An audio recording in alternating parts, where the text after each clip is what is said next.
ستاسو خبرې سره په ډېره بخښنې سره لږ غوندې اختلاف زه هم لرم چې فنلینډ یا کینیډا او دا ټول ملکونه چې مونږ وګورو نو هلته مور پلار دا ډېر زیات تعلیم یافته وي او هلته چې په حکومت په بجټ کې ډېره غټه برخه ورکړې وي تعلیم له او هلته کو پرایویټ سکول به وي یا که ګورنمنټ سکول به وي نو هغه ګورنمنټ سپورټ کوي لګیا دی نو که دلته تاسو وایئ چېرې سکول ته لیږل نه دي پکار نو سکول ته هم زه نه لیږم مور پلار هم بې تعلیمه وي پلار یې ساروزي مزدوري کوي او مور غریب یې تعلیم نه یې کړی او د محلې دا حال دی نو ستاسو څه ګڼئ که چېرې دلته چې لږ ډېر تعلیم له راځي دام بند شي حکومت هم په بجټ کې برخه نه ورکوي ډېره زیاته تعلیم له مور پلار هم بې تعلیمه ماحول هم ګډوډ نو څه ګڼئ چې دا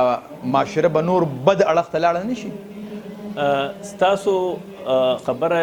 که موږ د دې انالیسز وکړو که نه معاشره کې اوس چې کوم کرنټ سچویشن دی نو آیا سکولونه خو ډېر زیات دي لکه زه به سوات خبره وکړم زموږ په سوات کې پرایویټ سکولونه چې دي دا 1500 سکولونه دي که نه نو آیا معاشره ټیک ده یو سوال دویمه خبره ده سکولونو یو پرابلم دغه کو بلکې سوسایټي کې مونږ چې کم وخت کې ژوند کوو مونږ هر یو شی آوټسورس کوو مونږ وایو چې دا مونږ واغستی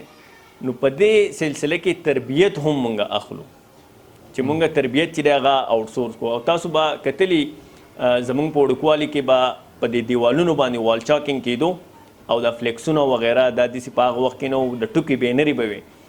نو هغې کې به یې لیکلو چې هر سکول والا به دا لیکلو چې یا پر تعلیم و تربیت پر زور دی جاتی ہے نو که فرض کا